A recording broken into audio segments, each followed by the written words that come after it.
আপনি কি ওই মাকড়সার জাল দেখতে পাচ্ছেন? মাকড়সারা ভীষণ পরিশ্রম করে এটা তৈরি করে। নিজের শরীরের রস দিয়ে এই জাল বোনে। আপনি কি এটার উদ্দেশ্য জানেন? আসলে মাকড়সা এই জালে ছোট কীটপতঙ্গ ধরে তাদেরকে খাদ্যরূপে গ্রহণ করে।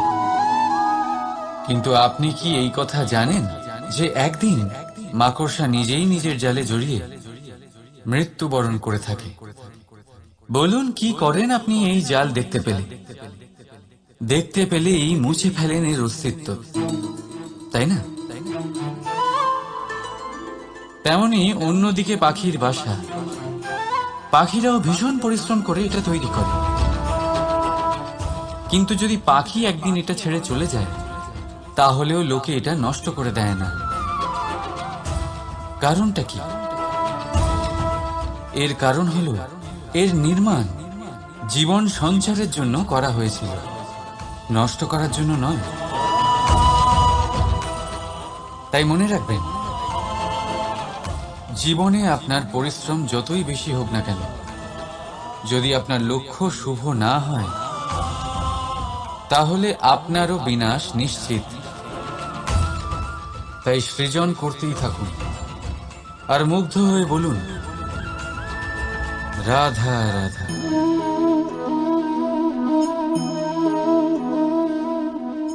আপনার কি মনে হয় আমি কি করছি?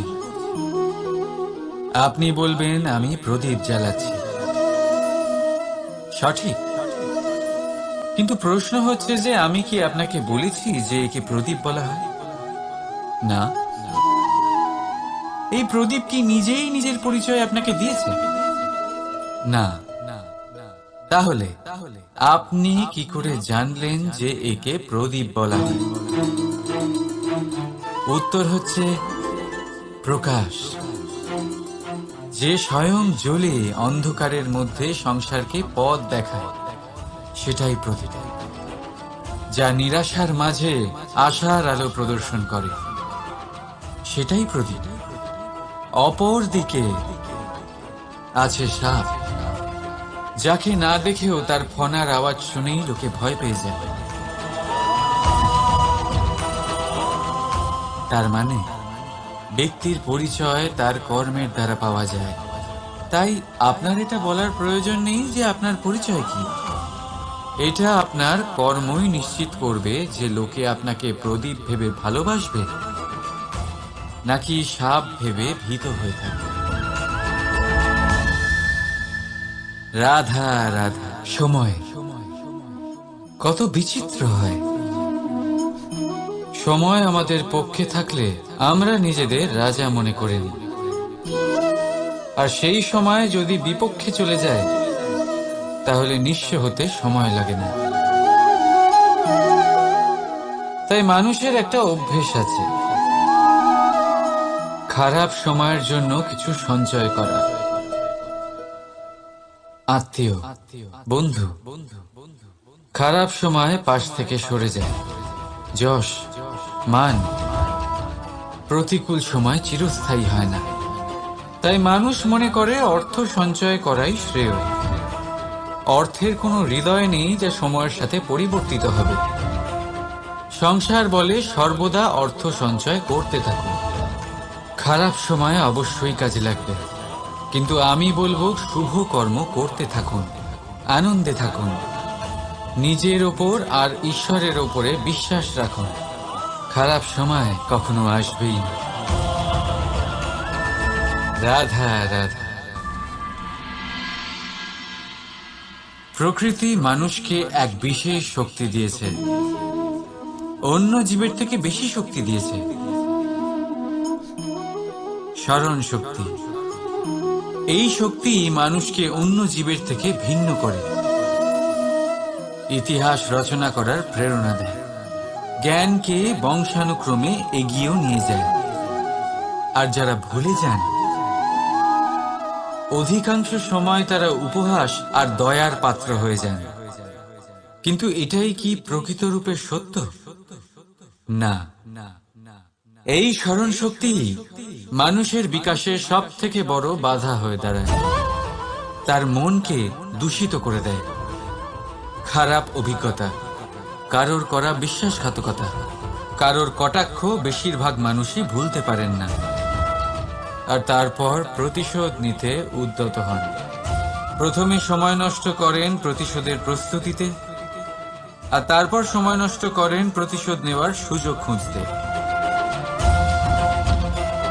যদি সন্তুষ্টি পেতে চান, যদি জীবনে আনন্দ পেতে চান, তাহলে স্মরণ শক্তির সদ্ব্যবহার করুন।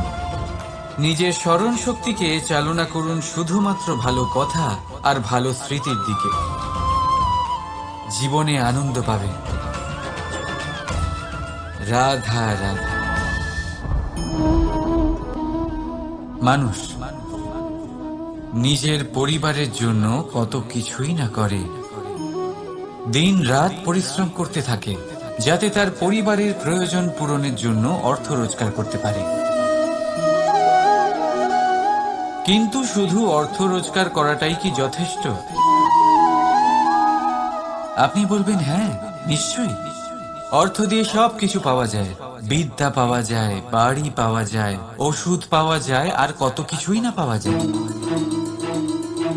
এইসব একটা পর্যায় পর্যন্ত সঠিক, কিন্তু একটু মন দিয়ে ভেবে দেখুন, যখন কোনো শিশু অসুস্থ হয়ে পড়ে তখন সে ওই তিক্ত ওষুধ কেন খেয়ে নেয়? এই জন্য কারণ ওর পিতা সেই ওষুধ অর্থ দিয়ে কিনেছে? না, বরং এই জন্য কারণ তার পিতা যে তার সামনে দাঁড়িয়ে, তার উপরে তার বিশ্বাস আছে। বিশ্বাস আছে যে উনি তার কিচ্ছু হতে দেবেন না। এই বিশ্বাস, এই সংস্কার, এই শিক্ষা কখনো অর্থ দিয়ে পাওয়া যায় না। এটা পাওয়া যায় সেই সময় থেকে যা মাতা পিতা তাদের সন্তানের সাথে কাটিয়েছেন। তাই জীবনে অর্থ অবশ্যই উপার্জন করুন, কিন্তু নিজের পরিবারকেও সময় দিন, আনন্দ পাবে। রাধা রাধা। বিরোধিতা এমন এক শব্দ যা শুনে আমরা সবাই ভয় পেতে থাকি। যদি কেউ আমাদের বিরোধিতা করে তা আমাদের সহ্য হয় না। আমরাও কারোর বিরোধিতা করে কোনো শত্রুতা করতে চাই না। এই ধরনের ভাবনা আমাদের মনে আসতেই থাকে। কিন্তু বিরোধিতা, এই শব্দ আপনার শান্তির জন্য, আপনার সুখের জন্য কতটা গুরুত্বপূর্ণ তা আপনারা জানেন না। তাই যদি কাল এসে কেউ আপনার বিরোধিতা করে, তখন সবার আগে নিজেকে যাচাই করুন। আপনি কি ভুল করেছেন? আপনার দোষ কি? নিজের মধ্যে কি ত্রুটি আছে সেটা বোঝার চেষ্টা করুন, নিজেকে সংশোধন করার চেষ্টা করুন, তারপর দেখুন বিরোধিতার এই আগুন আপনাকে স্বর্ণ থেকে কুন্দন বানিয়ে তুলবে। বলা হয় এই সংসারে খারাপ বেড়েই চলেছে, কিন্তু তার কারণ এ নয় যে খারাপ মানুষ বেড়ে চলেছে। তার কারণ হলো যে ভালো মানুষ, যাদের ভালো চিন্তা, ভালো বিচারধারা আছে, তারা খারাপের বিরোধিতা করতে পারে না। যদি আপনার সম্মুখে কোনো খারাপ কর্ম হয়, তাহলে তার বিরোধিতা করতে সংকোচ করবেন না, কারণ বিরোধিতার এই আগুন মন্দকে পিছুপা হতে অবশ্যই বাধ্য করে। রাধা রাধা। জীবনে আপনি এরকম মানুষও দেখবেন যারা এটা বলে, ভাবে, নিজেকেও বলে যে উনি সেই এমন ব্যক্তি যার মতো আমি হতে চাই। ঠিক আছে, কারোর থেকে প্রেরণা নেওয়াটা কোনো ভুল নয়, কিন্তু কখনো কখনো এই প্রেরণা গুরুত্বহীন হয়ে যায়, আর আমরা শুরু করে দিই সেই ব্যক্তিকে নকল করতে। এখানেই থেমে যায় আমাদের উন্নতি। এবারে দেখুন, সংসারে শত কোটি রঙের ফুল আছে, কিন্তু তারা কখনো একে অপরকে নকল করে না। সময়কে ব্যবহার করুন নিজের অস্তিত্ব নির্মাণ করার জন্য, কারণ কারোর ছায়া হওয়ার থেকে ভালো আপনি কারোর জন্য প্রেরণা হয়ে উঠুন। রাধা রাধা।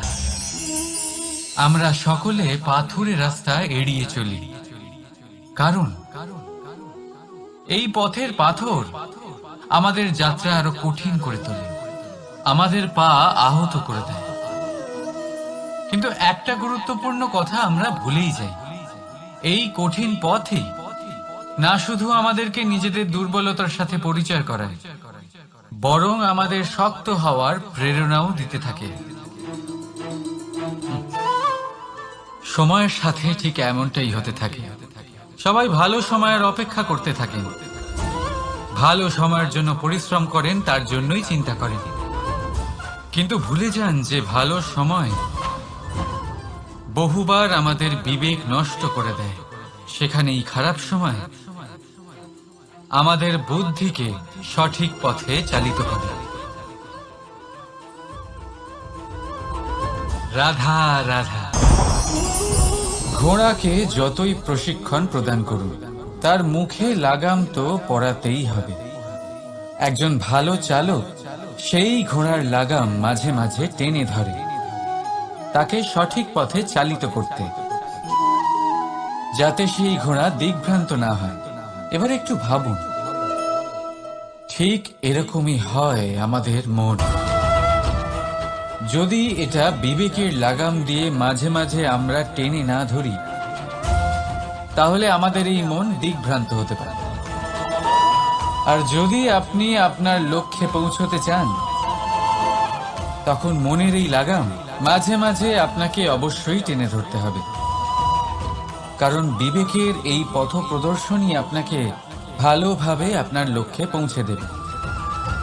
মনে রাখবেন, আর আমার সাথে ভালোবেসে বলবেন, রাধা রাধা। আপনি কখনো জাঁতা কল দেখেছেন? তাতে গম পেশা হয়। গমকে এমন ভাবে পেশা হয় যাতে আমরা তা খেতে পারি, জীবিত থাকতে পারি। আর যদি আপনি মন দিয়ে দেখেন, তাহলে কলের নিচের অংশ কখনো ঘোরে না, শুধুমাত্র উপরের অংশই ঘোরে। আর তবেই তা গম পিষতে পারে, আর তবেই রুটি তৈরি হতে পারে। কিন্তু ভেবে দেখুন, যদি কলের দুটো অংশই ঘুরতে থাকে, তাহলে কি হবে? তা গম পেশার বদলে একে অপরকে পিষে নিজেদের অস্তিত্ব শেষ করে দেবে। তাই জীবনে কোনো কাজ যখন মন আর মস্তিষ্ক মিশিয়ে করা হয়, তখনই তা সম্পন্ন হয়। কিন্তু যখন বিষয় হলো ভক্তি, তখন মস্তিষ্কের যুক্তির মৌন থাকা প্রয়োজন। আর যখন বিষয় হলো কর্ম আর ন্যায়, তখন মনের আবেগের মৌন থাকা প্রয়োজন। তাই মন আর মস্তিষ্কের এই সম্মিলনে সতর্ক থাকবেন।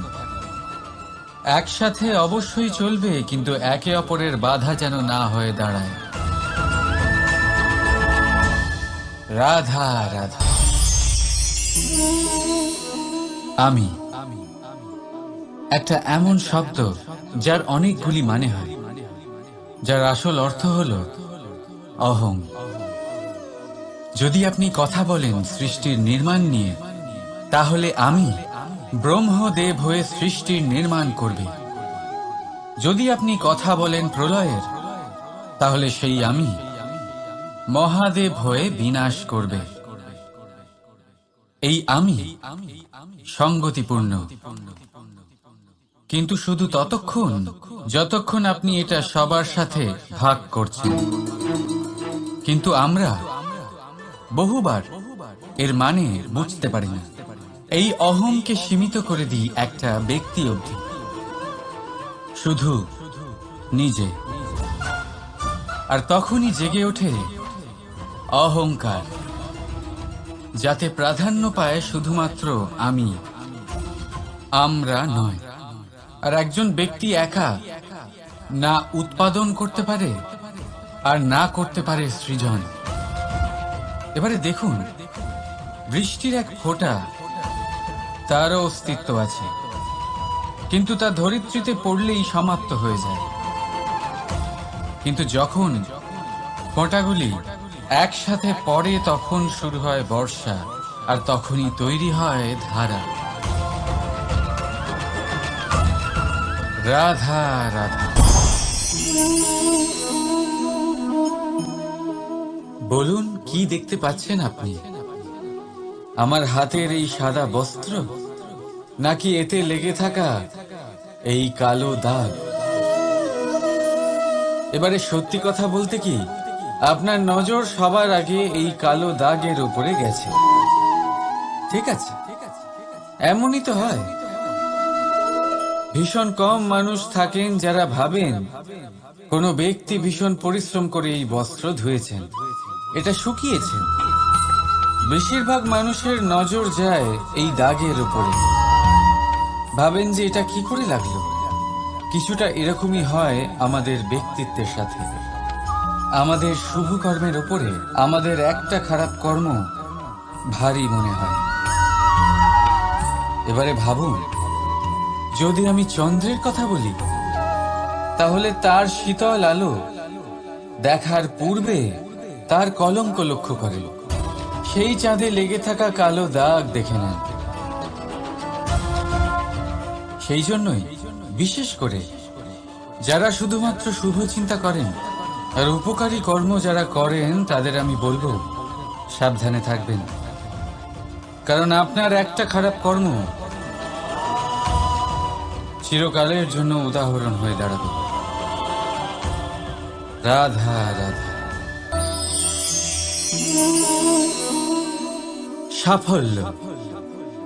যদি আপনাকে জীবনে সাফল্য পেতে হয়, তাহলে আপনি একাধিক মানুষ পাবেন যারা একাধিক উপায় বলবে আপনাকে সাফল্য পাওয়ার। দীর্ঘ সময় ধরে পরিশ্রম, চেষ্টা, নির্ধারণ, নিষ্ঠা এই বিষয়ে ভাষণ দিতে থাকবেন। একাধিক রকমের উদাহরণ আপনার সামনে তুলে ধরবেন। কিন্তু আমার এটা মনে হয়, আমরা কেন সেই বিষয়ে কথা বলি না যা মানুষকে অসফল করে তোলে? শুধু দুটো ব্যাপার অসফল হওয়া নিশ্চিত করে। শুধু দুই ধরনের মানুষ বেশিরভাগ অসফল হয়।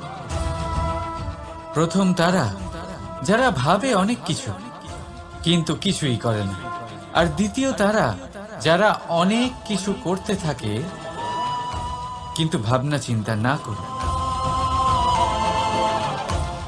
ভাবনা আর কর্ম, এদের মাঝে সামঞ্জস্য রাখা খুব জরুরি।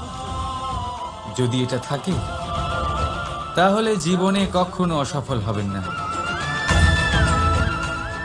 রাধা রাধা। আপনি অনেককে এই কথা নিশ্চয়ই বলতে শুনেছেন, এই ব্যক্তির দৃষ্টিতে দম্ভ আছে, এই ব্যক্তির চোখের ওপর অহংকারের পর্দা পড়ে আছে, ইত্যাদি ইত্যাদি। চলুন, আমি আপনাকে একটা প্রশ্ন করছি। আপনি দেখেন কি দিয়ে? দৃষ্টি দিয়ে নাকি দৃষ্টিভঙ্গির সাহায্যে? ভাবুন ভাবুন ভাবুন ভাবুন। চিন্তায় পড়ে গেলেন নিশ্চয়ই। দৃষ্টি যে কোনো বস্তুর বা যে কোনো মানুষের শুধু বাইরের রূপটা দেখায়, যেখানে দৃষ্টিভঙ্গি আপনাকে সোজা আসল পরিচয়ের সাথে সাক্ষাৎ করায়। উদাহরণ হিসেবে চন্দ্র। চন্দ্র আমরা সবাই দেখেছি। বহু মানুষ আছেন যাদের চন্দ্র অত্যন্ত সুন্দর লাগে। পাথরকে ভগবান ভেবে পুজো করবেন নাকি ভগবানকে পাথর ভেবে পরিত্যাগ করবেন, সিদ্ধান্ত আপনার। কিন্তু এই সিদ্ধান্ত নির্ভর করে আপনার দৃষ্টিভঙ্গির ওপর। তাই নিজের দৃষ্টিভঙ্গি শুভ রাখুন, নিজের দৃষ্টিভঙ্গিতে ভালোবাসা রাখুন, আর আনন্দে বলুন রাধা রাধা। বড় বড় রাজমহলে বড় বড় ইমারতের চূড়া কত সুন্দর হয়, কিন্তু আপনি কি কখনো এই বিষয়ে ভেবেছেন যে এই সুন্দর চূড়ায় পৌঁছতে গেলে আপনাকে পৃথিবীতে পাপ ফেলতেই হবে? সেই সুন্দর চূড়ায় পৌঁছে দীপ্তি পাওয়ার জন্য আপনাকে একটা কঠিন পথ অবলম্বন করতেই হবে। যদি আপনি কোনো কঠিন পথে না গিয়ে এই পৃথিবীর সাহায্য ছাড়াই শুধু উচ্চতার দিকে অগ্রসর হতে থাকেন, তাহলে সর্বদা অসফল হবেন। সেই জন্য নিজের স্বপ্ন পূরণের এই যাত্রাতে নিজের পথ কখনোই হারাবেন না, নিজের পথ থেকে সরবেন না। যদি এমন করেন, তাহলে তো আপনার স্বপ্ন পূরণ হবেই না, তার সাথে আপনি নিজের পথও হারাবেন। রাধা রাধা। কৌতুক অর্থাৎ হাসি, এটা জীবনে কতটা গুরুত্বপূর্ণ। আমরা সর্বদাই হাসতে চাই, আমরা সর্বদা অন্যের মুখে এই হাসি দেখতে চাই। কিন্তু এই কৌতুক অনেক প্রকারের হয়। আর এই কৌতুকের ভিত্তি কি, সেটাও খুব গুরুত্বপূর্ণ। কৌতুক কেবল তখনই পাবেন যখন তা শুদ্ধ মন থেকে আসবে। কৌতুক তখনই পাবেন যখন তা সামনের জনকেও হাসিয়ে তার কষ্ট হরণ করবে। এবারে যদি কৌতুক হিংসার থেকে বেরোয়, তখন তা কটাক্ষ হয়ে যায়, সামনের মানুষের মনে আঘাত করে। তারপরে সে তৈরি থাকে যে কখন আপনার উপরে আবার প্রহার করতে পারবে। তাই যদি হাস্য কাউকে ছোট করার জন্য হয়, তা হাস্য নয়, উপহাস হয়ে যায়। আর তা সামনের জনকে আনন্দ নয়, শুধু অপমান দেবে। আর অপমানিত ব্যক্তির মন তিক্ত হয়ে থাকে। তাই মনে রাখবেন যে এই কৌতুক যেন কৌতুকই থাকে, তা উপহাস বা কটাক্ষ না হয়ে যায়। রাধা রাধা। মানুষ এই শব্দের সূচনা হয় মন থেকে। আর সেই জন্যই হয়তো আমাদের এই মন এতটা গুরুত্বপূর্ণ। এবারে দেখুন না, আমাদের মনই সবকিছু চালনা করে। মনই সেই যে কল্পনা করে, মনই সেই যা কল্পনাকে বাস্তবে পরিণত করার জন্য পরিশ্রম করতে আমাদের প্রেরণা যোগায়। মনই সেই যা লোভের জালে জড়িয়ে পড়ে। মনই সেই যা অভিমানের পর্দা দিয়ে ঢেকে যায়। আর এই মনই সেই যা আপনাকে বিনাশের দিকে টেনে নিয়ে যেতে পারে। কিন্তু যদি তা পরোপকার করার ইন্ধন পায়, তাহলে এমন কোনো মহান কাজ নেই যা আপনি করতে পারবেন না। কিন্তু এই মন কি? এটা বোঝানো যায় দুটো শব্দের মাধ্যমে, দুটো সহজ শব্দ। প্রথম, একজন কুশল সেবক। দ্বিতীয়, একজন সংকট প্রবণ মালিক। যদি আপনার এই মন আপনার নিয়ন্ত্রণে থাকে, তাহলে সে হলো আপনার সেবক। তাই আপনার অস্তিত্ব আছে। কিন্তু যদি আপনার মন আপনার কর্মের উপরে নিয়ন্ত্রণ করে, তাহলে এই মন আপনার মালিক। আর তখন আপনার বিনাশ নিশ্চিত। তাই নিজের এই মনকে নিয়ন্ত্রণে রাখুন, কিন্তু ভালোবেসে। আসুন আমার সাথে আনন্দে বলুন, রাধা রাধা। এই সূঁচ দেখতে পাচ্ছেন আপনি? এটা শুদ্ধ লোহা দিয়ে তৈরি। বস্ত্র সেলাই করার কাজে লাগে, অস্ত্রোপচারে কাজে লাগে। কিন্তু আপনি কি কখনো ভেবে দেখেছেন এই সূঁচ কিভাবে তৈরি হয়? লোহার এক বড় অংশকে পিটিয়ে পিটিয়ে টেনে টেনে তাকে পাতলা বানানো হয়। এরপরেই আমরা পেয়ে থাকি সূঁচ। ভাবুন, যদি লোহার টুকরোতে অনর্গল প্রহার করার ফলে একটা লোহার টুকরো সূচে পরিণত হয়, তাহলে আমাদের জীবনে অনর্গল চেষ্টা করার ফলে জীবনের সমস্ত অংশকে আমরা কত প্রভাবশালী কাজে পরিণত করতে পারি। শুধু প্রয়োজন দৃঢ় নিশ্চয়তা। তাহলে আসুন আমার সাথে ভালোবেসে বলুন, রাধা রাধা। বিশ্বাস, জীবনে বিশ্বাস কতটা গুরুত্বপূর্ণ। একজন স্ত্রী তার স্বামীর হাত ধরে যে কোনো জায়গায় যেতে পারেন, এর কারণ হলো বিশ্বাস। তার নিজের স্বামীর ওপরে বিশ্বাস আছে। যখন একজন মা তার ছোট বাচ্চাকে কোলে তুলে হাওয়ায় ওঠায়, তখন সেই বাচ্চা ভয়ভীত হয়ে যায় না। তার কারণ হলো বিশ্বাস। তার বিশ্বাস আছে যে তার মা তার কিচ্ছু হতে দেবে না। এক বৈদ্যের দেওয়া ঔষধ সন্তান কিছু না বুঝে শুনেই খেয়ে ফেলে। সেই বৈদ্যের জ্ঞানের বিষয়ে তার কোনো ধারণাই থাকে না। শুধু নিজের পিতার উপরে বিশ্বাস আছে যে তার পিতা তাকে খারাপ কিছুই দেবে না। যখন এই সংসারের প্রতিটা বন্ধন বিশ্বাসের উপরে দাঁড়িয়ে আছে, তাহলে কেন এই বিশ্বাসকে আমরা জীবনে আনতে পারি না? আপনি নিজেই দেখুন, এই বিশ্বাস নিজের জীবনে এনে দেখুন, সবকিছু আরো সুন্দর হয়ে যাবে। তাই ভালোবেসে বলুন, রাধা রাধা।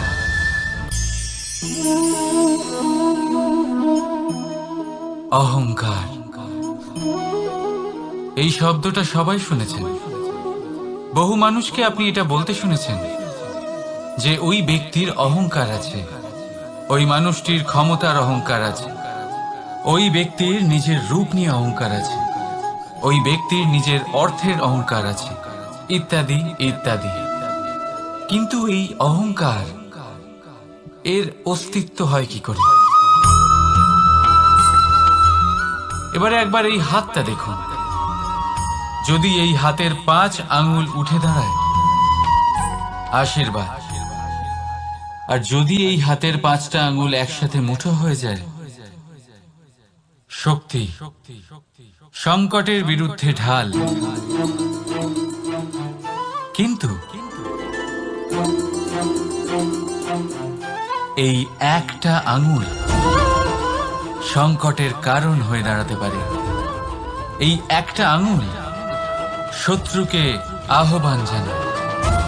এবার অহংকার বলে এই শব্দটাই দেখে নিন। আমাদের থেকে আলাদা হয়ে গেলে হয় অহং।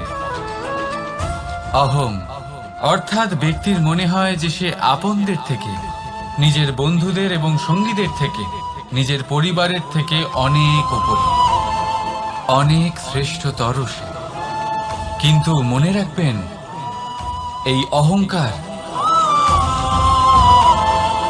কোনো ব্যক্তির অস্তিত্বের বিনাশের প্রথম ধাপ। তাই ঝেড়ে ফেলে দিন এই অহংকারকে, আর বিশ্বাস করুন আমাদের ওপর, কারণ তখনই আপনি শান্তি পাবেন। আর সেই শান্তির সাথে বলে উঠবেন, রাধা রাধা।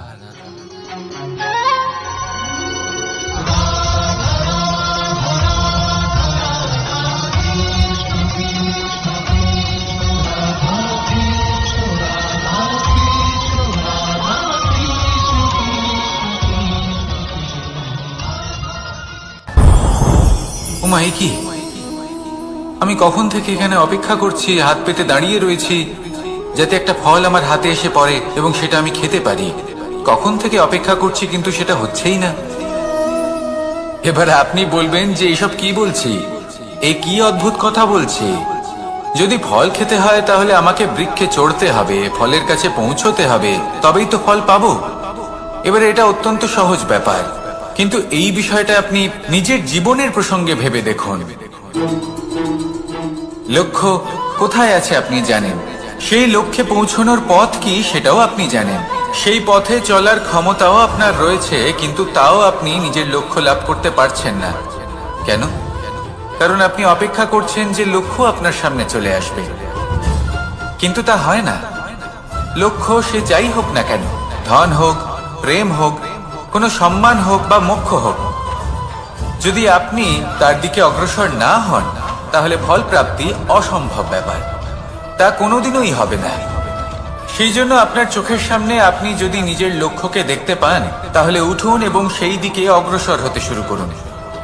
নিজের অন্তরের সকল অশুভ গুণ দূর করুন, অলসতা ত্যাগ করুন, অজ্ঞানতা ত্যাগ করে দিন এবং চলতে থাকুন।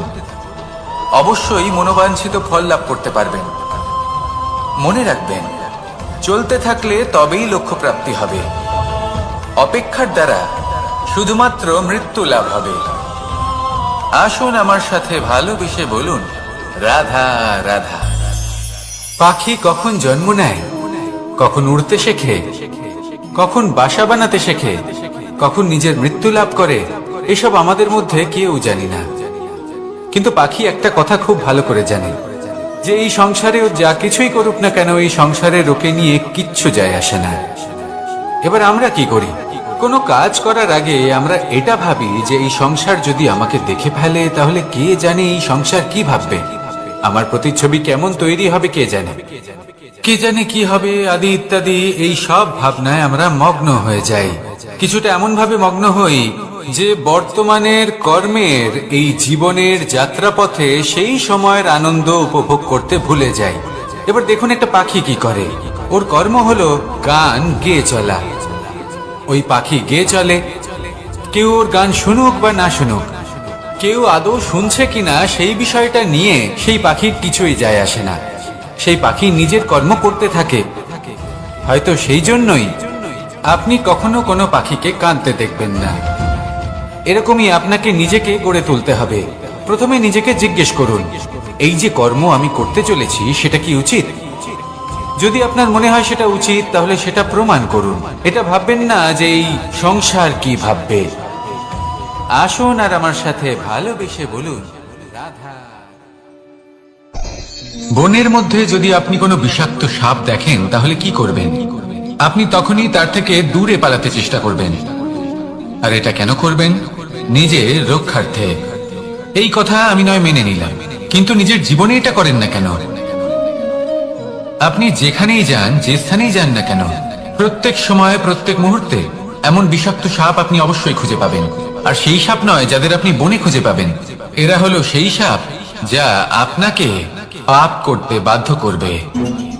আপনার অন্তরের বাসনা, ক্রোধ, অহংকার, লোভ, ঈর্ষা এদের বৃদ্ধি ঘটাবে।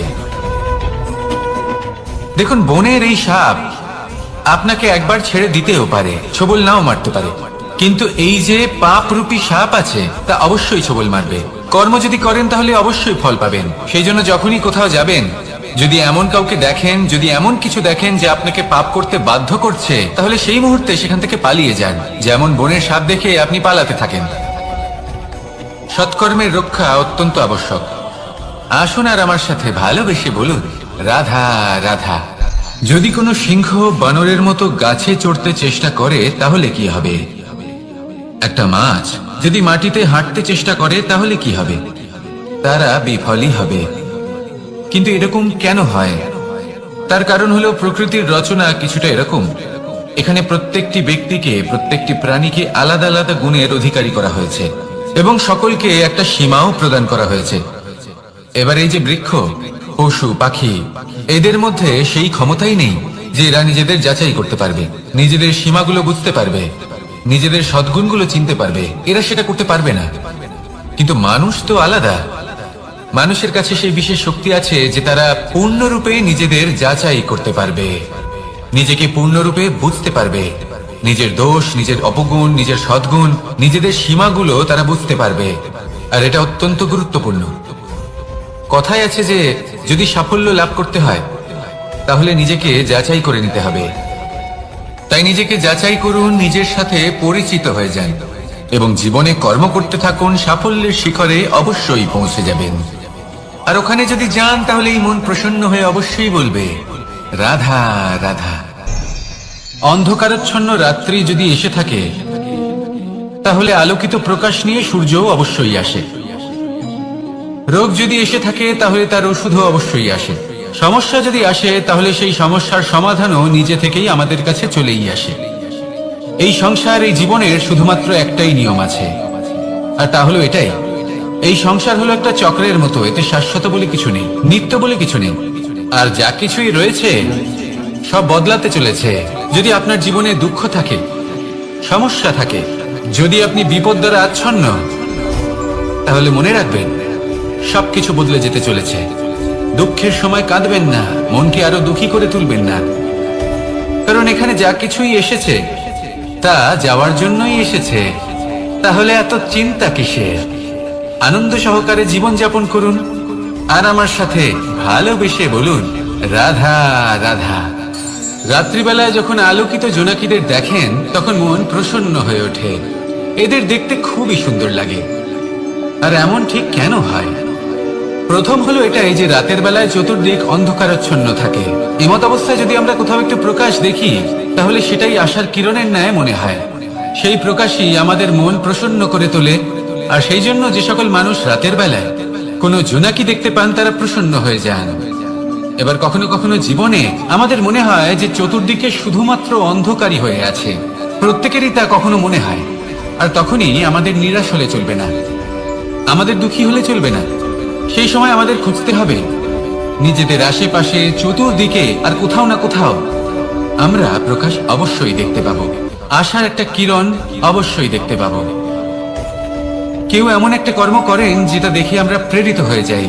আর এমন কোন কর্ম যদি আপনারা করেন, তাহলে সেই কর্ম আপনার মনকে প্রসন্ন ভাব, আনন্দ এবং ভালোবাসা দ্বারা ভরিয়ে তুলবে। আপনার অন্তরে সেই অন্ধকারের অন্ত করবে, দুঃখেরও অন্ত করবে। আর এই মন প্রসন্ন ভাব নিয়ে বলবে রাধা রাধা। মনুষ্য জীবনের সব থেকে বেশি গুরুত্বপূর্ণ বিষয় হল মনের একাগ্রতা। এই সংসারের যে কটি মহান কার্য সম্পাদন হয়েছে, তা হলো মনের এই একাগ্রতার একমাত্র ফল। আপনি অবশ্যই দেখে থাকবেন, অনেক ছোট বড় নদী যা বয়ে চলে, তাদের সামনে একটা বাঁধ নির্মাণ করা হয় সেই সব নদীর জল সঞ্চয় করতে। বাঁধ হয়ে গেলে প্রয়োজন মতো বা মনের ইচ্ছে মতো তাকে ব্যবহার করা সম্ভব। এবার এটাই আমাদের মনের সাথেও সম্ভব। আমাদের মনের একাগ্রতা আজকের দিনে দাঁড়িয়ে বিভিন্ন ধরনের বিকার, ক্রীড়া এবং ভোগের মধ্যে ভাগ হয়ে গেছে। একে একত্রিত করতে হবে, একটা বাঁধ নির্মাণ করতে হবে, কর্মের বাঁধ। আপনাকে শুধু এটাই করতে হবে, যেটা উচিত কর্ম সেটাই করুন, যেটা অনুচিত কর্ম সেটা করা থেকে নিজেকে বিরত রাখুন। ব্যাস, এই কাজটাই আপনি করতে থাকুন, করতে থাকুন। মনের মধ্যে একাগ্রতার বাঁধ নির্মাণ করুন। আর একবার যদি তা নির্মাণ হয়ে যায়, তাহলে যখন চাইবেন, যেখানে চাইবেন, যতটা চাইবেন, একাগ্রতা প্রয়োগ করতে পারবেন। আর একবার যদি আপনি এটা শিখে যান, তাহলে এই সংসারকে বদলে ফেলার মতো কাজ আপনি করতে পারবেন, সমাজকে শুধরাবার মতো কাজ করতে পারবেন। তাহলে এই মনকে একাগ্র করুন, আর আমার সাথে ভালোবেসে বলুন রাধা রাধা।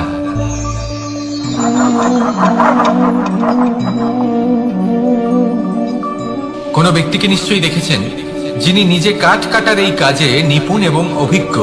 এবার আপনারা দেখবেন যে তার মনোযোগ সমস্ত কাঠের ওপর থাকে না, তার মনোযোগ থাকে শুধুমাত্র একটা কাঠের ছোট্ট একটি অংশের উপর, যেখান থেকে তার টুকরো করা হচ্ছে। কিন্তু সেটা উনি কেন করেন? যদি এটা উনি না করেন, তাহলে সেই কাঠ সঠিক পদ্ধতি এবং তাড়াতাড়ি কাটা যাবে না। জীবনেও তাই হয়ে থাকে। আপনি হয়তো কোনো লক্ষ্য স্থির করেছেন, বা পথ নির্বাচন করেছেন, বা কাজ স্থির করেছেন, যেটা আপনি করেই ছাড়বেন। তাহলে নিজের সম্পূর্ণ মনোযোগ শুধুমাত্র তার উপর কেন্দ্রীভূত করুন। যদি আপনার মন এদিক ওদিক তাকাতে থাকে, অস্থির হয়ে পড়ে, বিচলিত হয়ে পড়ে, যদি তা হয়ে থাকে, তাহলে আপনি অবশ্যই অসফল হবেন। তাই কর্মঠ থাকুন, নিরন্তর কর্ম করতে থাকুন এবং পূর্ণ মনোযোগ দিয়ে নিজের কাজ করুন। নিজের পথে অগ্রসর হন বা নিজের লক্ষ্য প্রাপ্ত করতে চেষ্টা করুন। তারপর দেখুন কি হয়, কিভাবে উচিত পথে এবং তীব্র গতিতে আপনার লক্ষ্য আপনার কাছেই পৌঁছে যায়। আর আপনার এই মন প্রসন্ন হয়ে বলে রাধা রাধা। কখনো কোনো নদীকে দেখেছেন? একই আকার, একই স্থান, শুধু প্রবাহিত হতে থাকে। এর মধ্যে কখনো কোনো অপদ্রব্য ফেলে দেখুন, দেখবেন সেটা বেশিক্ষণ সেখানে থাকে না। সেটা নদীর সাথে বইতে থাকে, আর বয়ে যেতে যেতে সাগরে সমাহিত হয়ে যায়, আর শেষ পর্যন্ত সাগর সেটাকে তটে ফেলে দেয়। কিছুটা এমন হওয়া উচিত আমাদের বিচারধারাও। এক স্থানে তা স্থগিত হওয়া উচিত নয়, এটা সবসময় প্রবাহমান হওয়া উচিত। তবেই আমাদের চেতনা, আমাদের মূল্যবোধ এবং আমাদের স্মৃতি, এই তিনটি শ্রেষ্ঠ থাকবে। আর এটাই হলো পুকুর এবং নদীর মধ্যে পার্থক্য। নদীতে জল সবসময় বয়ে চলে, সেই জন্য পবিত্র থাকে, শুদ্ধ থাকে এবং পরিষ্কার থাকে। আর সেখানে এই পুকুরের তলদেশে সব জমা হতে থাকে, আর সেই জন্য তা অপবিত্র হয়ে যায়। তাই সবসময় এই বিচারধারা প্রবাহমান রাখুন। যদি মনে কোনো ভাবনা চলে আসে, সেখানেই থেকে যায় এবং বিদ্যে থাকে, তাহলে তা বের করে দিন, তাকেও বয়ে যেতে দিন, এবং তার যা উত্তর হবে তা সময়ের সাথে আপনার সামনেই চলে আসবে। শুধুই নদীর মতো প্রবাহমান হন আর আমার সাথে ভালোবেসে বলুন, রাধা রাধা। এই সংসারে সাফল্য লাভ করার জন্য জ্ঞানের প্রয়োজন হয়, পরিশ্রমের প্রয়োজন হয়, দৃঢ় নিষ্ঠার প্রয়োজন হয়, নিরন্তর চেষ্টা করা প্রয়োজনীয়। কিন্তু আরো কিছু আছে যা অত্যন্ত প্রয়োজনীয় এবং গুরুত্বপূর্ণ। তা হলো ভালো বন্ধু। তাদের থাকা অত্যন্ত প্রয়োজনীয়। যদি ভালো বন্ধু থাকে, তাহলে সময় এলে তারা ঢাল হয়ে আপনাকে সুরক্ষা করবেন। সময় এলে অস্ত্রের মতো শত্রুকে সংহারও করবেন। যদি তিনি জ্ঞানী হন, তাদের মধ্যে সদ্গুণ থাকে, তাহলে এই সব গুণ আপনার মধ্যেও প্রবেশ করবে। তাহলে সাফল্যের জন্য ভালো বন্ধু পাওয়া অত্যন্ত প্রয়োজনীয়। কিন্তু শুধু বন্ধু কেন, ভালো শত্রুও থাকা প্রয়োজনীয়। এবার আপনি ভাববেন, এ আমি কি বললাম? যদি আপনার জীবনেও ভালো অর্থাৎ শক্তিশালী শত্রু থাকে, তাহলে আপনিও শক্তিশালী হতে থাকবেন। এই শত্রু আপনাকে প্রেরিত করবে আরো বেশি শক্তিশালী হয়ে ওঠার। কখনো কোনো হরিণকে দেখুন, তীব্র গতিতে দৌড়তে থাকে। কেন তীব্র গতিতে দৌড়য়? এই কারণে নয় যে কোথাও তার জন্য মধুর ঘাস অপেক্ষা করে রয়েছে, না। সে এই কারণে তীব্র গতিতে দৌড়য় কারণ সেটা না করলে তার পেছনে একটি সিংহ আছে যে ওকে নিজের ভোজন করে ফেলবে। তাই জীবনে বিপদ, সংকট, এই সবকিছুও হলো অত্যন্ত গুরুত্বপূর্ণ। তার সম্মুখীন হতে শিখুন আর আমার সাথে ভালোবেসে বলুন, রাধা রাধা। আমরা সবাই ফল খাই, কিন্তু আমাদের সেই ফলই প্রিয় হয় যে পরিপক্ক হয়ে ওঠে, যেটা নম্র হয়, আর যে ফল অনেক বেশি মিষ্টি আর সুস্বাদু হয়ে থাকে, যাদের রঙে বাহার দেখা যায়। সেইভাবে জীবনে আমরা নানান মানুষের সাথে পরিচিত হই, কিন্তু সেই মানুষই আমাদের মন ছুঁয়ে যায় যারা বিনম্র স্বভাবের, যাদের বাণী খুব মধুর, যাদের অন্তরে আত্মবিশ্বাসের একটা তেজ, একটা রং দেখা যায়। এবার এমন ব্যক্তি আমরা কি করে হব? ঠিক সেইভাবেই যেমন একটা ফল রোদ, বর্ষা, শীত, বায়ু, এই সকল সংকটময় পরিস্থিতির সম্মুখীন হয়ে পরিপক্ক হয়ে ওঠে, সেইভাবেই মানুষ সংকটময় পরিস্থিতির সম্মুখীন হয়ে পরিপক্ক হয়ে ওঠেন। যদি এই সংকটের সম্মুখীন হন, তাহলে অভিজ্ঞ হবেন, আর এই অভিজ্ঞতাই শিক্ষা দিয়ে যাবে। এই অভিজ্ঞতা আমাদের শিখিয়ে দেয় যে আমাদের বিনম্র থাকতে হবে। অহংকার করে কোনো লাভ নেই। মধুর বাণীর যে কি মূল্য তা আমরা শিখতে পারি। এই অভিজ্ঞতাই আমাদের বুঝিয়ে দেয় যে উচিত অনুচিত কোনটা, আমাদের দৃষ্টিভঙ্গি তৈরি করে, আর এই দৃষ্টিভঙ্গি দ্বারা আত্মবিশ্বাস জাগ্রত হয়। সেই জন্য জীবনে কখনো বিপদ থেকে দূরে পালাবেন না, সেগুলোর সম্মুখীন হন, অভিজ্ঞতা লাভ করুন, তার থেকে শিক্ষা লাভ করুন, এইভাবেই পরিপক্ক হবেন। আসুন আমার সাথে ভালোবেসে বলুন, রাধা রাধা। ধন সঞ্চয় করা সম্ভব, আর সেই জন্য ধন সব থেকে বেশি মূল্যবান সম্পত্তি নয়। এবার আপনি বলবেন, এ আমি কি বলছি? এই ধন খুব মূল্যবান, আমরা সকলে অর্জন করতে ব্যস্ত। সেটা এই কারণে, কারণ আপনারা জানেন না এই সংসারের সব থেকে বেশি মূল্যবান সম্পত্তি কি। এ হলো সেই সম্পত্তি যা কখনো সঞ্চয় করা সম্ভব নয়। আপনার কাছে যতই ধন থাকুক, তা দিয়ে আপনি স্বাস্থ্য লাভ করতে পারেন, বাড়ি কিনতে পারেন, আদি ইত্যাদি, কিন্তু আপনি যতই ধনী হন না কেন, ফেলে আসা দিনের একটা মুহূর্ত আপনি লাভ করতে পারবেন না। এই একটা মুহূর্ত, এই সময়, এটাই হলো সংসারের সব থেকে মূল্যবান সম্পত্তি। একবার চলে গেলে তা কখনোই ফিরে আসে না। আর এই মুহূর্ত যতই চলে যাক না কেন, আমরা স্মৃতির মাধ্যমে সেগুলি যাপন করতে পারি, তার আনন্দ উপভোগ করতে পারি, আর যার সাথে আমরা সময় অতিবাহিত করেছি তার স্মৃতিতে আমরা চিরকাল জীবিত থাকতে পারি। সেই জন্য সময় সব থেকে মূল্যবান সম্পত্তি, তাকে এইভাবে নষ্ট করবেন না। প্রত্যেকটা মুহূর্ত উপভোগ করুন, আনন্দ করুন, আর ভালোবেসে বলুন, রাধা রাধা। কনক, কি সুন্দর একটা শব্দ। এর অনেকগুলো রূপ রয়েছে, অনেকগুলো অর্থ রয়েছে। প্রথম অর্থ হলো স্বর্ণ, অর্থাৎ সম্পত্তি। দ্বিতীয় অর্থ ধুতুরা, অর্থাৎ গাছের ছোট একটা বীজ যা কিনা অত্যন্ত শক্তিশালী হয়। যদি বেশি মাত্রায় এর প্রয়োগ করা হয় তাহলে এটা বিষময় হয়ে উঠতে পারে। এই হলো সেই ধুতুরা যার প্রয়োগ মহাদেবের পুজোতে করা হয়। এবার প্রশ্ন হলো এটাই যে এই স্বর্ণ এবং এই ধুতুরার মধ্যে মিল কি রয়েছে। মিল হলো এটাই যে এই দুটোই মানুষকে মত্ত করে তোলে। ধুতুরা মানুষকে তখন মত্ত করে যখন তাকে সেবন করা হয়, কিন্তু স্বর্ণ, ধন, সম্পত্তি মানুষ সেটা যতটাই অর্জন করে নেয় সেটাই যথেষ্ট। এই স্বর্ণ মানুষের ভাবনা চিন্তা করার ক্ষমতাকে বশ করে ফেলে। মানুষ সম্পত্তির লোভে মত্ত হয়ে ওঠে, কারণ যে যত চমৎকারী, যতটা অমূল্য হয় তাকে সামলানো কিন্তু ততটাই কঠিন, তাই না? তাই মনে রাখবেন, ধন, স্বর্ণ, সম্পত্তি এগুলো ধুতুরার থেকেও অনেক বেশি বিষাক্ত হতে পারে। তাই এর উপর আত্মসংযমের একটা কবচ পরিয়ে রাখবেন এবং বিবেকের শক্তির সাথে এগুলো প্রয়োগ করুন, তবেই কল্যাণ হবে। আসুন আমার সাথে ভালোবেসে বলুন, রাধা রাধা। আমার কাছে যশোদা মা যেমন, আমার কাছে দেবকী মা যেমন, আমার কাছে ঠিক তেমনই হলেন গোমাতা। এবার ভেবে দেখার বিষয় হলো এটা যে এই সংসারে অসংখ্য প্রাণী আছে, একজন গাইকে একজন মায়ের মর্যাদা কেন দেওয়া হয়? তাহলে এর অনেকগুলো কারণ আছে। এই গাই অর্থাৎ গোমাতা, এনারা হলেন অত্যন্ত শান্ত, শান্তি প্রিয়, কখনো কারোর কোনো ক্ষতি করতেই পারেন না। গোমাতা যে দুধ নিজের বাছুরকে পান করান সেই দুধই আমাদেরও দেন। সেই দুধ পান করে আমরা শক্তি লাভ করি। এই দুধ থেকে আমরা মাখন, ঘি, পায়েস এইসব সুস্বাদু খাবার লাভ করি। গোমাতার গোবর আমাদের জ্বালানি হিসেবে সাহায্য করে, যার ফলে খুব কম সংখ্যক কাঠ ব্যবহার করা যায় এবং বেশিরভাগ জঙ্গল সুরক্ষিত থাকে। গোমাতার গোমূত্র সেটাও আমাদের কাছে লাভজনক। এর দ্বারা আমরা অনেক রোগ থেকে মুক্তি লাভ করতে পারি। গোমাতা যখন একটি বাছুরকে জন্ম দেন তখন সেই বড় হয়ে আমাদের ক্ষেত কর্ষণ করে। সেই জন্য গাইকেও জীবনে মায়ের মর্যাদা দেবেন। যতটা সম্ভব তাকে সেবা করুন এবং ভালোবেসে তাকে পালন করুন। এই মন নিজে থেকেই প্রসন্ন হয়ে বলবে, রাধা রাধা। মধু কারই না পছন্দ বলুন তো? অত্যন্ত সুস্বাদু হয় এই মধু, মিষ্টি খেতে হয় এবং তা শক্তিও প্রদান করে। এবং প্রত্যেকটি মিষ্টি পদার্থের মতোই এতেও খুব তাড়াতাড়ি পিঁপড়ে ধরে যায়। অন্যদিকে যদি নুনকে দেখি তাহলে বছরের পর বছর রাখলেও এতে পিঁপড়ে ধরে না।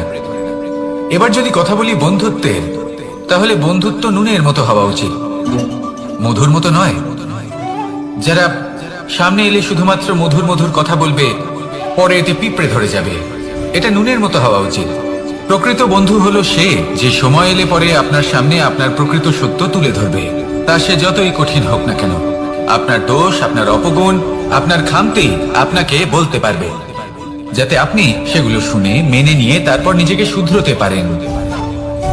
এটাই হলো প্রকৃত বন্ধুত্ব। কখনো নিজের জীবনের আশেপাশে মন দিয়ে দেখবেন, অনেক সময় এমন মানুষ থাকেন, অনেক বন্ধু থাকেন যাদের দেখে আমাদের মনে হয় যে এনারা খুব কঠোর, এনাদের কথা খুব কটু। কিন্তু বেশিরভাগ এমন মানুষের মনটা যদি বুঝতে পারেন তাহলে দেখবেন তাতে কোনো মালিন্য নেই, এনাদের মন অত্যন্ত পবিত্র হয়। যদি আপনার জীবনেও এমন কোনো ব্যক্তি থেকে থাকে, এমন বন্ধু থাকে, তাহলে তাদের আগলে রাখুন আর আমার সাথে ভালোবেসে বলুন, রাধা রাধা।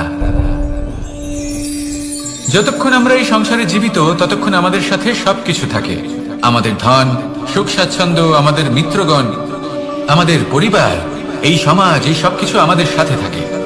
যেদিন আমরা এই সংসারকে ত্যাগ করব, এদের মধ্যে কেউ আমাদের সাথে যাবে না, না ধন, না স্বাচ্ছন্দ্য, না সম্পত্তি। এই সকল মানুষ, এই সমাজ, এরা শুধুমাত্রই শ্মশান পর্যন্ত আমাদের সাথে থাকতে পারবেন। তারপরে যদি আমাদের সাথে কিছু যেতে পারে তাহলে তা শুধুই আমাদের ধর্ম। আর এই সংসারে আমরা নিজেদের যে সুনাম রেখে যাই সেটা সম্ভব শুধুমাত্র কর্মের দ্বারা। সেই জন্য সংসারে যতদিন পর্যন্ত জীবিত আছেন, যদি কিছু অর্জন করতে চান তাহলে ধর্ম অর্জন করুন, ধর্মের বিষয়ে স্পষ্টতা অর্জন করুন এবং কর্ম অর্জন করুন। এটাই হবে আপনার অতীত এবং এটাই হবে আপনার ভবিষ্যৎ, এবং এটাই সকলকে প্রেরণা প্রদান করবে।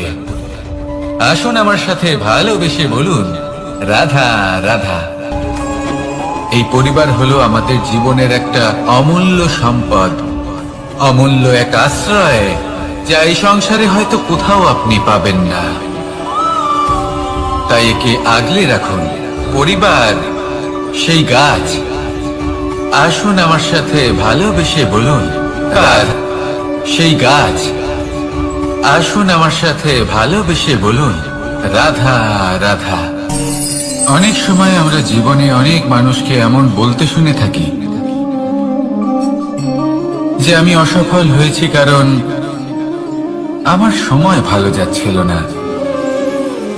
আমি এই জিনিসটা লাভ করতে চাইছিলাম কিন্তু করতে পারলাম না কারণ আমার সময়টা ভালো যাচ্ছিল না। আমি আমার জীবনে ওই মহান কাজটা করতে চাইছিলাম কিন্তু করতে পারলাম না। কেন? কারণ আমার সময়টা ভালো যাচ্ছিল না। কিন্তু যে মুহূর্তে ভালো সময় আমার জীবনে আসবে, আমি সব কিছু প্রাপ্ত করব।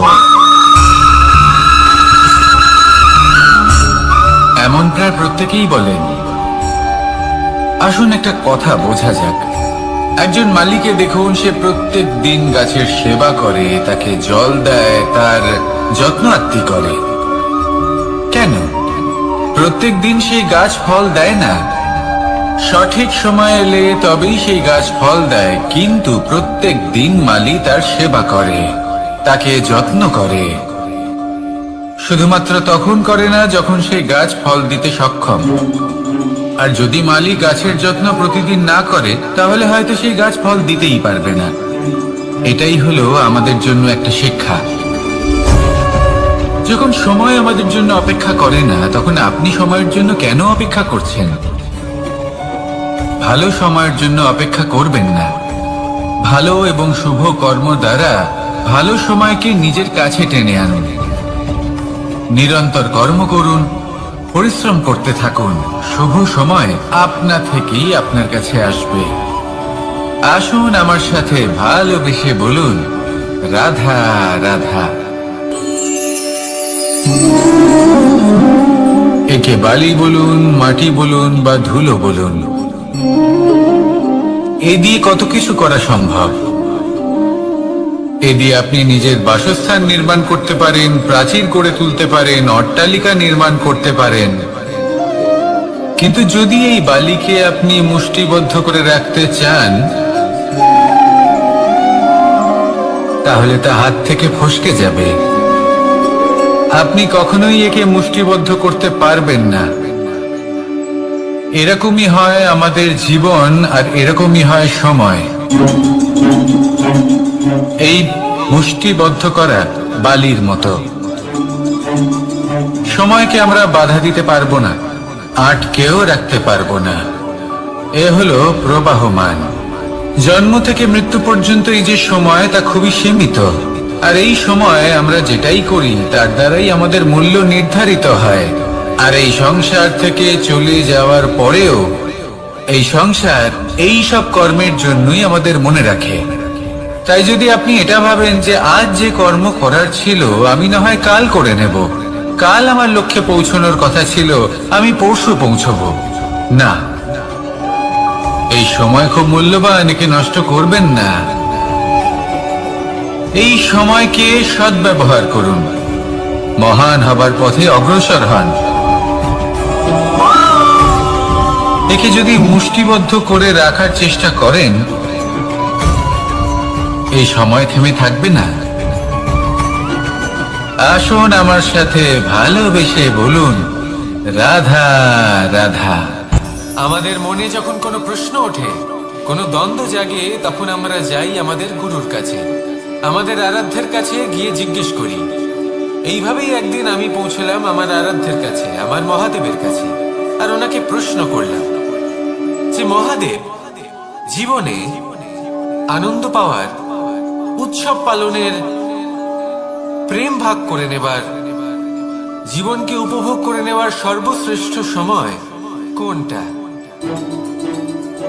মহাদেব হাসলেন আর উনি বললেন, জীবনে উৎসব পালনের সব থেকে শ্রেষ্ঠ দিন হলো মৃত্যুর ঠিক আগের দিনটা।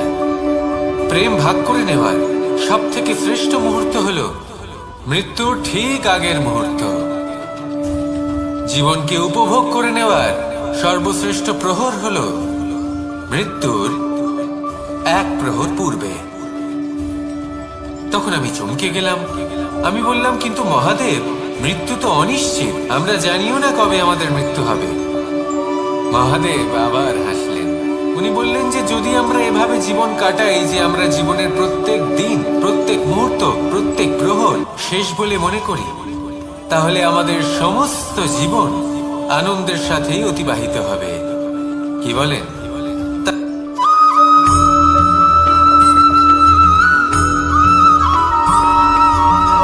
এই সংসারে কোনো বস্তু হোক বা ব্যক্তি হোক, তার একার গুরুত্ব কিন্তু খুব বেশি নয়। একটা উদাহরণ হিসেবে বৃষ্টির ফোঁটাকে ভেবে দেখুন। যদি একটি বৃষ্টির ফোঁটা হয় তাহলে তার খুব বেশি গুরুত্ব থাকে না, কিন্তু যখন সহস্র বৃষ্টির ফোঁটা মেঘের মধ্যে দিয়ে ঝরে পড়ে, তখন সেটা বর্ষার রূপ ধারণ করে। সেই বর্ষা যা এই প্রকৃতিকে শান্ত করে। সেইভাবেই পাথরের ছোট টুকরো, তার খুব বেশি গুরুত্ব থাকে না, কিন্তু যখন অসংখ্য পাথরের টুকরো একত্রিত হয় তখন তা পর্বতের আকার ধারণ করে। সেইভাবেই কিছু মানুষ যখন একত্রিত হন তখন তৈরি হয় পরিবার। কিছু পরিবার যখন একত্রিত হয় তখন তৈরি হয় সমাজ। যখন অনেক সংখ্যক সমাজ একত্রিত হয় তখন তৈরি হয় রাজ্য। এবার এই রাজ্যের সব থেকে গুরুত্বপূর্ণ ব্যক্তি হতে পারেন রাজা, কিন্তু তাও সেই রাজা একা কিছু করতে পারেন না। যুদ্ধ লড়ার সময় তারও নিজের সৈন্যদলকে প্রয়োজন পড়ে। কিন্তু এই সংসারে এমন একজন ব্যক্তি আছেন যিনি একাই সব কাজ করতে থাকেন, এবং সেই ব্যক্তি হলেন মা। আমাদের জীবনে একজন পিতার ভূমিকা কিন্তু নিঃসন্দেহে অমূল্য, কিন্তু আমাদের সকলের জীবনে যে ভূমিকা একজন মায়ের তা অন্য কারোর থাকে না। একজন মা একাই সন্তানকে বড় করতে পারেন, সংস্কারী করে তুলতে পারেন, তার জন্য পরিশ্রম করেন। আর এত কিছু কাজ করার পরেও তার কাজের জন্য তিনি প্রশংসা অবশ্য পান না। উল্টে যদি সেই সন্তান অনুচিত পথে চালিত হয়, অনুচিত কর্ম করে, তখন সেই মাকেই অপবাদের পাত্র হয়ে উঠতে হয়। আমাদের জীবনে মায়ের যোগদান কতটা সেটা বুঝুন। আপনাকে বড় করে তোলার জন্য উনি কতটা পরিশ্রম করেছেন সেটা বুঝুন। আজ থেকে, এখন থেকে, এই মুহূর্ত থেকে মাকে সম্মান করতে শিখুন। যখন সময় পাবেন, যখন সুযোগ হবে, তখন তার প্রশংসা করুন, ওনারও ভালো লাগবে। আর মায়ের এই মমতার জন্য, তার এই ভূমিকার জন্য আসুন সবাই মিলে আমরা তাকে প্রণাম করি, আর সকলে মিলে ভালোবেসে বলি, রাধা রাধা।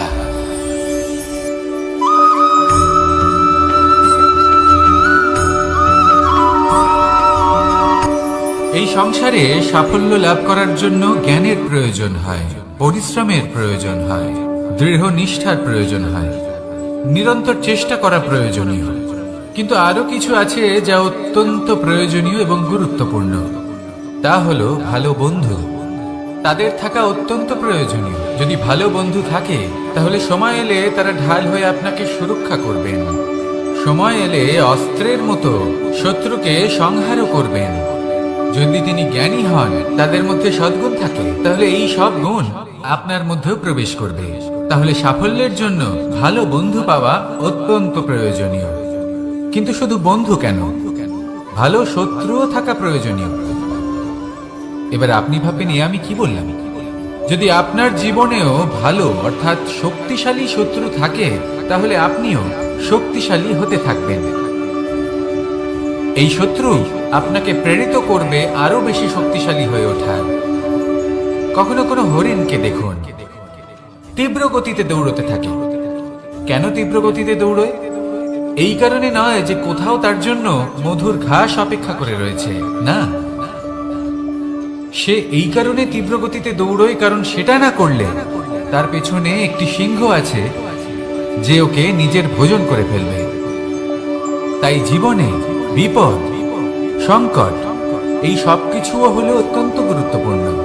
তার সম্মুখীন হতে শিখুন আর আমার সাথে ভালোবেসে বলুন, রাধা রাধা।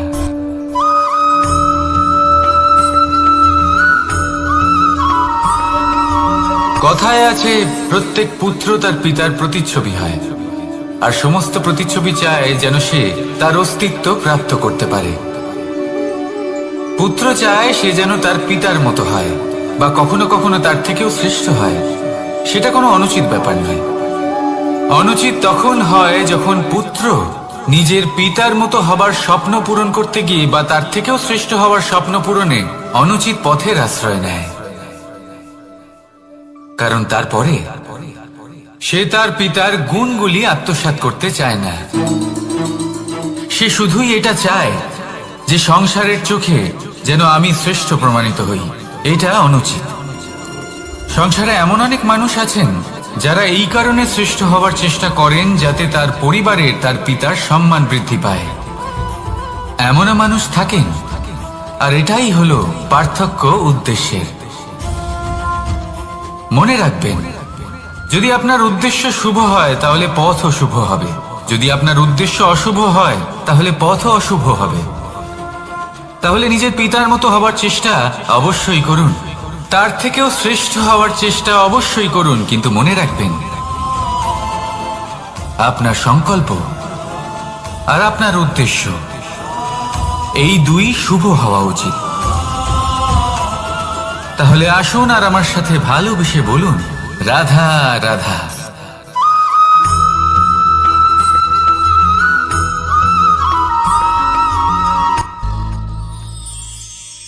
শিশিরের বিন্দু পাতার উপর পড়ে আর তার গায়ে লেগে থাকে। পাতা তাকে শুষে নিতে পারে না, আর শেষ পর্যন্ত সে ঝরে পড়ে যায়। অন্যদিকে রয়েছে মেঘ এবং চাতক। এদের মধ্যে অনেক দূরত্ব থাকে। মেঘ থাকে আকাশে আর চাতক থাকে ধরিত্রীতে। কিন্তু যখন এই মেঘ থেকে বৃষ্টি ঝরে পড়ে, এই চাতক কিন্তু সেই জলই পান করে, নয়তো সে তৃষ্ণার্ত থেকে যায়। এবার অন্যদিকে দেখলাম শিশির বিন্দু আর পাতার এই সম্পর্ক। এরা খুব কাছাকাছি থাকে, ঘনিষ্ঠও থাকে। অন্যদিকে রয়েছে মেঘ এবং চাতকের সম্পর্ক, যাদের মধ্যে অনেক দূরত্ব থাকা সত্ত্বেও তারা খুব ঘনিষ্ঠ, তাই না? এই সারমর্ম খুব সরল। এই নৈকট্য, এই দূরত্ব, তা আপনার সম্পর্কে প্রভাব কিছুতেই ফেলতে পারে না। এই নৈকট্য, এই দূরত্ব, এইসব হলো শুধুমাত্র মনের ব্যাপার। কখনো আপনি অনুভব করেছেন আপনি কারোর থেকে অনেক অনেক দূরে আছেন, অনেক দূরে আছেন, তাও সেই ব্যক্তির প্রতি আপনি টান অনুভব করেন। সেখানে আপনি কারোর সাথে প্রত্যেক দিন অতিবাহিত করেন, সমস্ত জীবন অতিবাহিত করেন, সব থেকে বেশি সময় তার সাথে অতিবাহিত করেন, তাও তার প্রতি সেই টান অনুভব করেন না। এই সংকেত হলো মনের দূরত্বের। তাহলে মনের এই দূরত্ব দূর করুন আর আমার সাথে